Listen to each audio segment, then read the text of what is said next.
warm welcome. The new Karnataka Chief Minister and the Cabinet will take oath on Thursday. The Gandhis, the National Congress Chief Mallikarjuna Kharge will attend the event. The Congress has sent out invitations to quote-unquote like-minded parties to attend the oath-taking event. But who will be sworn in? That is the million-dollar question.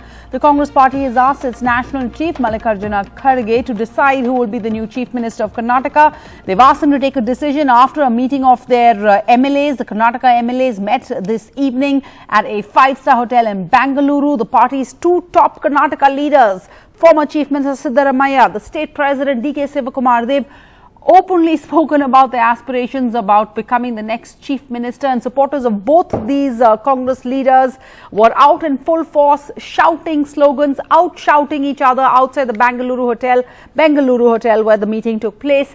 There's a poster war that's been taking place actually. So the Ramaya supporters put up a poster outside his home in Bengaluru referring to him as the next Chief Minister of Karnataka.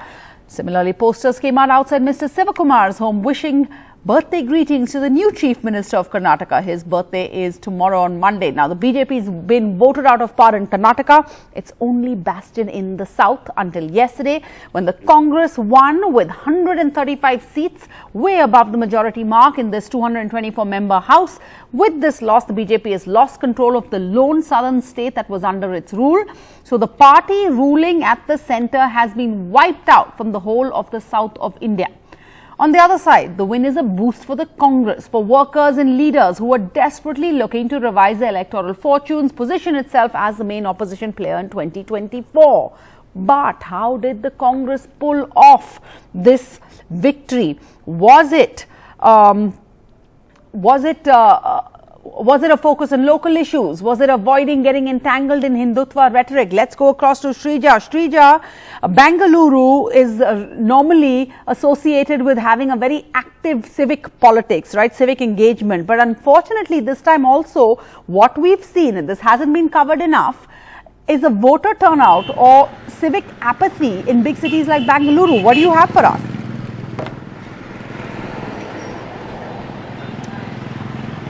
Well, that's right. In fact, we are joining you tonight right outside Vidhan Saudha, the power corridors. And of course, like you did point out just about a few minutes ago, we still do not have a chief minister. But however, Congress has emerged victoriously. But like you did point out, what really did Bengaluru vote for? So one major important thing what we have seen is that, despite Karnataka, one best thing that we can look at here is Karnataka's best ever performance has been this time. Overall voting percentage has been way much above, just about a few points higher than last time 2018, which was 72.88%. But if you're talking about Bengaluru for some reason, even when you had the election commission also look at, the urban apathy of the city, what you call it, the IT capital, the Silicon capital, we have not seen really much of a voter turnout. Why? When you have active citizen engagement from this city, you have people, taking out on Twitter, social media, ranting, whining, questioning, but you do not have them turn, especially to their booths and cast their vote. So today we are bringing to you, speaking to these voters here who have voted for a new government, but why? What is the change are they looking at? But firstly, to you, Sunita, let me ask you this. Yes, you all are the urban crowd out here, but the urban apathy that we're talking about is lack of participation by citizens. But do you let me come across, we've also seen very less, women candidates. Let me begin with that. We have not seen much of representation. Yes, you would talk about 33% of reservation, yes, but you don't really have women representation at all. I think this year there could have been more, but there are 11 this year. I think in the 1980s at some point of time there were 13. And that was the highest that there has been. And considering, I think in Karnataka, half the constituencies, women are the larger number of voters. True. I think we definitely need more women to be given tickets. That's how the irony. Now over to you. If you could tell us what exactly did you vote for? What were the key issues that you were looking at in the last probably 3.5 or 5 years that you have not really seen in your constituency? What is that one change that you hoped? Exactly. What we voted for is the change and the infrastructure development of Bangalore. Today, if you see in terms of a small monsoon or a rain, the entire IT capital floods up. And we are the number two sort of revenue breakers of, revenue generators of the entire country. But then when you look at the infrastructure, it's not up to the mark. So I think all the previous governments, for that matter, have not actually developed into, raising the infrastructure of our city, the Bangalore city. Whether you can match up to all that standards which the government or rather the parties call it, let's have a model like New York. What do you have to talk about when you say about women representation? Do you think there should be more women candidates? Yeah, there should have been 33% women's candidate, but in spite of parliament discussion, there was not passed in the parliament to give 33% to women's. Still, they should have made it because there are many active women are there in all the parties. True. All the parties, they should have given chance to women too. Yes. What about you? What do you think about the thought, in terms of asking, they could have given more, space in terms of candidates? Yes, I think that would have definitely got more people to vote also, because a lot of, almost 50% are women voters. And why only 50% have voted in the entire population of Bangalore? Maybe they needed more options. Maybe women would have given a, more positive vibe or whatever. Maybe that's why people didn't vote much. Okay. They didn't have options. Why did you vote this time? What are you looking at? I believe in the process. I'm an avid Indian or whatever you say, because I believe that if we follow the process at some point, it will click. But a lot of people are not feeling that way. I mean, obviously, almost 50% of Bangaloreans have not felt that way. They don't feel that if they vote, they have got something to vote for. Okay, fine. What about you? What are the kind of issues that you had on your mind? You have to vote for a new government or a new party. The first and foremost, I want to talk about the women representation. Okay, great. So, only one party which have given 33% of the seats is one Aam Aadmi Party, which they have given 13 seats for the women. But according to my knowledge, the Karnataka people are not ready to vote for the women's. Maybe the women who are around us also. Why do you say so? So, because we have Aam Aadmi Party given 13 seats. No, but you just made a statement saying maybe they do not want to vote for women. Why so? Yeah, that's the reason. Because we see one of the sitting Congress MLA, she has been lost in very marginal, only on 2-digit votes. Okay. She has been lost yesterday, which we saw in the news also. And coming to the development, we have seen the hell lot of this 5 years.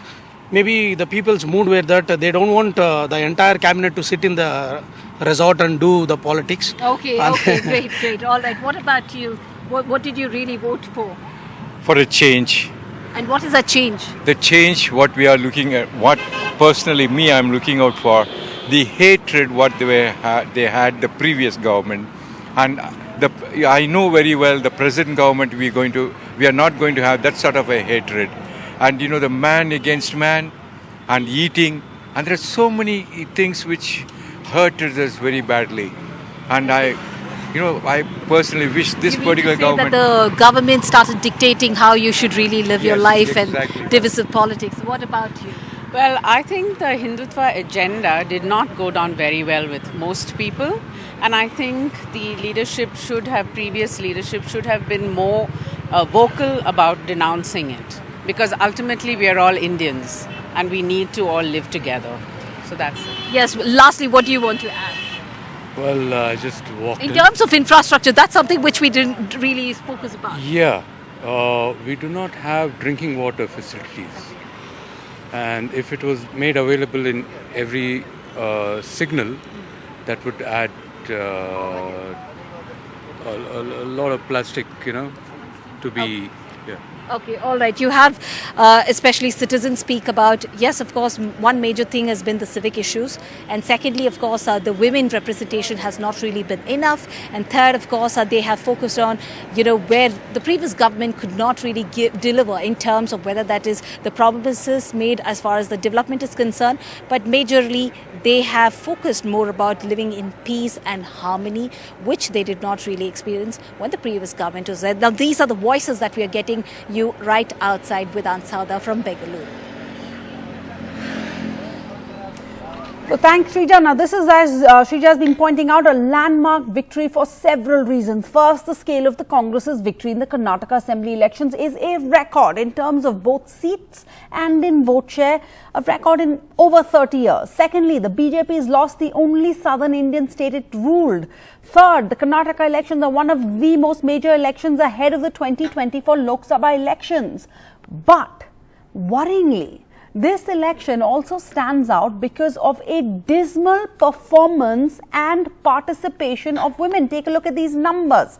A total of 224 seats, and the BJP fielded only 12 women candidates. The BJP, which promises to have women's representation bill in the Lok Sabha in its general election manifesto in 2014 and 2019, clearly not too keen to walk the talk. It's fielded only 12 women candidates. The Congress, no better, in fact actually worse, only 11 candidates despite its tall claims of focusing fully on women. No defense for the Congress. It's lowered its number of women contestants to just 11. This is the party that, remember, introduced the women's reservation bill in the Rajya Sabha, passed it in 2010 with around 186 votes, and then failed to bring it up for discussion in the Lok Sabha and eventually expired in 2014. So only 185 women candidates contested. Out of that, only 10 won. And the only sitting MLA, Soumya Reddy, lost by 16 votes. The outgoing assembly had only 8 women legislators. So we've done a little better. We're now up to 10. Joining us now, we'll have Tara Subramaniam on this Karnataka's missing women. Where did the women candidates go? Women's participation stands at a negligible 7.6. Let's take a deep dive. We have Manisha Priyam, political analyst and researcher, Maya Sharma, a senior journalist, well-known face on NDTV. Maya, Karnataka is supposed to be a progressive, developed state, but this, is belying that image. You have a marked lack of gender inclusivity, a low percentage of women political candidates contesting. Ironically, I think I read a high participation of women voters. The voter turnout for women is higher. Please explain this. Yes, women voters have been turning out. Women are interested in voting, but political parties are certainly not very interested in giving seats to women. As you pointed out the figures, the BJP with just 12, the Congress with 11, I think the JDS had 13. But this is really a pathetically small percentage of the number of seats available. They're not putting their money where their mouth is. All of the parties talk about women's reservation, empowering women. But one place where they're all united is that it doesn't actually happen. In fact, women from different parties have got together and actually spoken about this, hoping to get more representation because it's important. But 2 points must be admitted, must be remembered, that even the women who have been contesting, the one who were giving tickets, are still very often relatives, wives, daughters of senior politicians. Soumya Reddy, who lost by a very narrow margin of some 16 votes, she is the daughter of Ramalinga Reddy, former Karnataka Chief Minister. We had the wife of Janardhan Reddy contesting. We had other daughters of senior politicians, a daughter-in-law of a politician contesting. So even many of the women who were given candidates have an association. And the second unfortunate thing which happens, especially at the Panchayat Raj level, at the very local level, even women candidates, when a seat is reserved for a woman candidate, it is still the husband you speak to. It is still the person, very often the husband who actually takes over and takes control. So even if there are candidates and even if there is reservation and even if there is an election, it's still not about letting the woman take the decisions. Tara Krishnaswamy, please come in here, co-founder of Political Shakti. Is this surprising to you? I mean, should I ask this because Karnataka ironically was the first state to reserve 25 seats for women in the Panchayat Raj system. That was way back in the 80s. Where have we got lost along the way?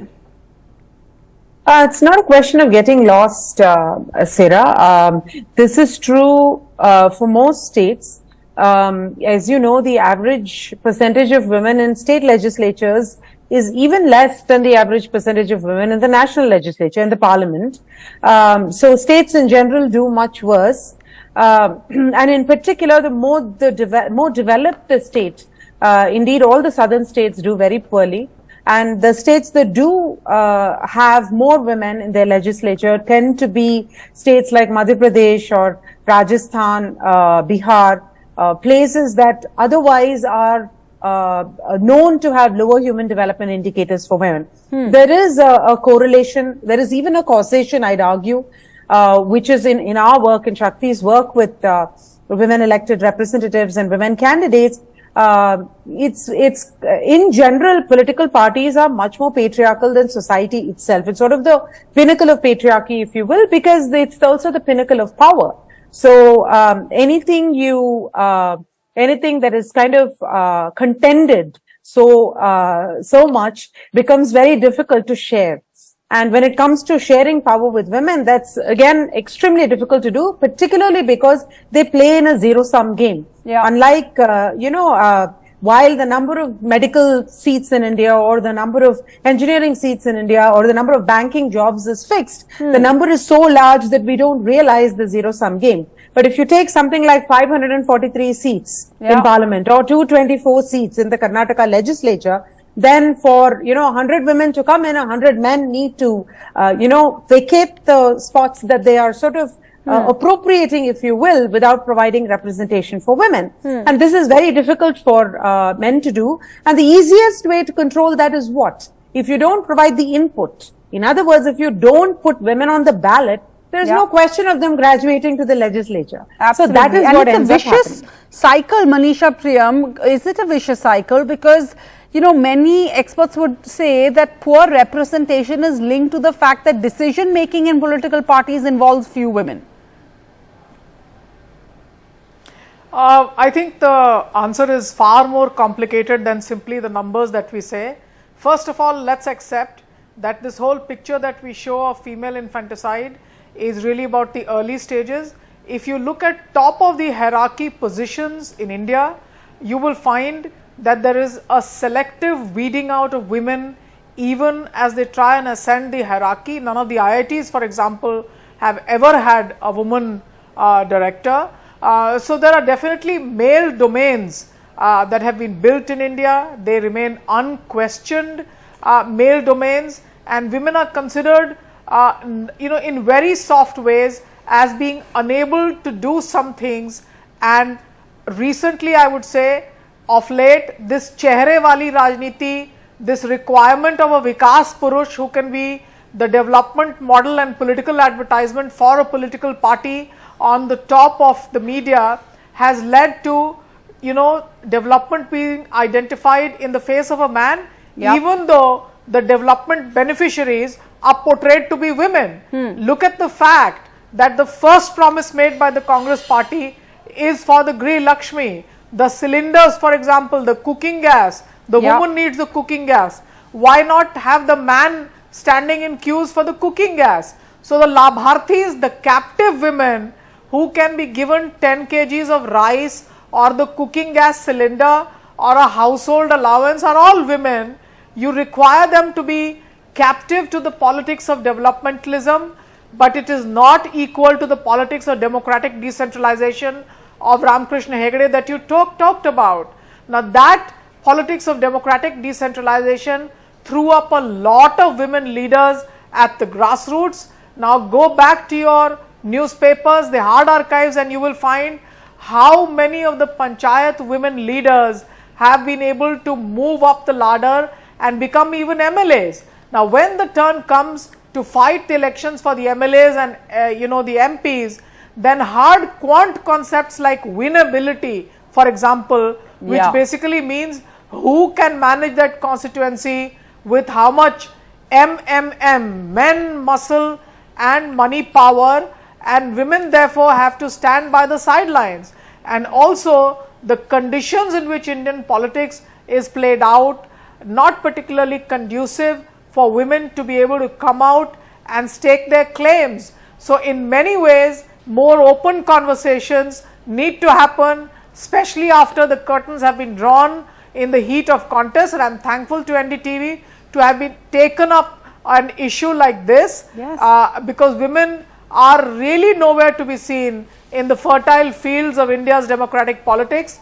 That festival of democracy, and there has been elections, so much coverage, requires women to queue up and vote. But there's been not so to much ascend coverage. anywhere It's been to a the top. blanket coverage of Karnataka over the weekend, and nobody has covered the fact that we only have 10 women who have won. There are only going to be 10 representatives, and this is, and you talk about winnability, that's often used by these male-dominated parties as an excuse, but this is extremely worrying because the under-representation of women in politics should be a huge concern to all of us, because it also undermines the principles of democracy. And in the end, does it result, I mean, you've covered so many elections, you've covered Karnataka for decades, does it result in policies that also do not reflect the needs and issues of women? Oh, definitely, because even among the elected MLAs, how many women ministers do we see? We see cabinets without a single woman minister. And the most recent example I can think of is in the last government, when the education minister, for example, on the hijab issue, not permitting women students to wear a hijab to their colleges and schools and making sure that they could not participate. He lost, didn't he? This is a gender issue also. It is of course a communal issue, but it's also a gender issue. Women, girls should be allowed to do what they want to do, wear what they want to wear. And it was a male minister who incidentally lost his election. It was a male minister who was in charge of this, was in charge of the decision, in charge of implementing it.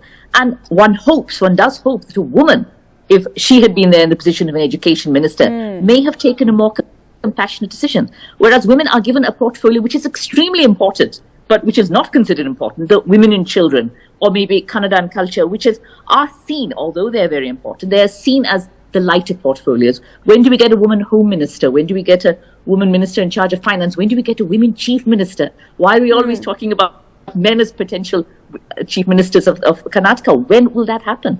It's very sad that, like, it's a progressive state, but where are the women? Where are the women?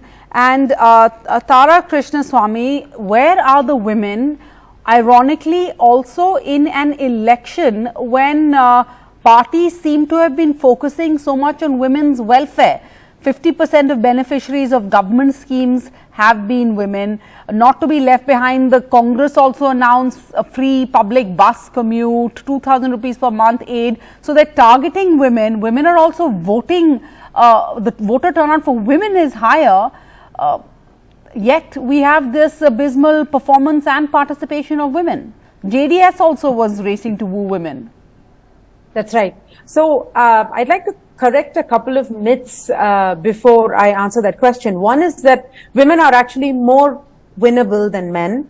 If you look at the Election Commission data that I've plotted and written about many times from 1957 up until 2019, you will see that in every single national election, women had won at a greater rate than men. Okay, and this bears repeating. Every single general election since 1957, and I say 1957 because the ECI provides gender disaggregated data only from 1957, women have won at a greater rate than men. And I choose to mention national elections because, as you can tell, in state elections, very, very, very few women get tickets, and even fewer women get party tickets. And as you know, India doesn't have a history of electing independents. So first of all, the winnability is just an excuse. Political parties know their data very well, and knowing that women are more winnable, that actually makes the threat quotient higher. So it is just an excuse. The second thing I'd like to say is, we've talked about oftentimes women who are related to, powerful, politically powerful men getting tickets. The fact is, a large number of men related to politically powerful men get tickets. In this very Karnataka election, we've had a lot of sons, a lot of nephews, a lot of uncles contest. But somehow when it comes to the women's conversation, everybody says it. I think we've got to stop saying it because we are propagating the myth ourselves. So what the political parties, if you look at it, follow a trajectory, right? There was a time in India when women's voting percentage was a good 15% points behind the male voting percentage. Then parties started to kind of emphasize, and the Election Commission did quite a bit to increase the women's voting percentage. And along with that effort and, literacy and increase in an improvement in human development indices, more and more women came out to vote. And now, as you know, since 2019, the graph has crossed over, and in most places, either women voted an equal or greater percentage than men. So women's political participation from I want to determine my state's fate, has certainly increased and is on par with men today. Then comes the second hat that women wear, which is, this is the lens through which political parties see them, which is that They want women as objects or vote banks of their vote, right? Objects of their vote or vote bank or, the people they woo in order to get the vote, which is where you have these schemes that you're talking about. And there are numerous schemes, whether it is the Ujjwala scheme from the BJP of, from years ago, or, today's schemes that the Congress has launched for this election that deliberately target women to say, come vote for me. I'm going to make your life better. The third aspect, which also political parties use without fail, is the symbolism around women. They will make sure, for the most part, that there is one woman in the cabinet, sometimes even a woman in a significant position, like a defense minister or a home minister, but there's only one. There's not a critical mass of them, right? Or they will make sure that there are 2 women on stage along with the 50 men that are sitting. Those women will never wield the mic. They will only sit in the last row and watch the behinds of men, but they will be there because the symbolism needs to be there. Because you don't want a manel. Yeah, but what doesn't happen is actual distribution of power, whether it's within the party or as candidates who are able to contest the polls. All right. So that's where they draw the line. Thank you all. Like as Maya, I think one of our panelists, it was Manisha Priyam, said, I think it's important that we highlight this. We don't let this go without being voiced. So this is yes, we're calling it a landmark election. Perhaps it will change many things, but where are the women? And no matter which party wins, have women lost overall? Thank you all for joining us on We the People, where we believe it's important to speak up, but it's also important to listen. Thank you. Good night.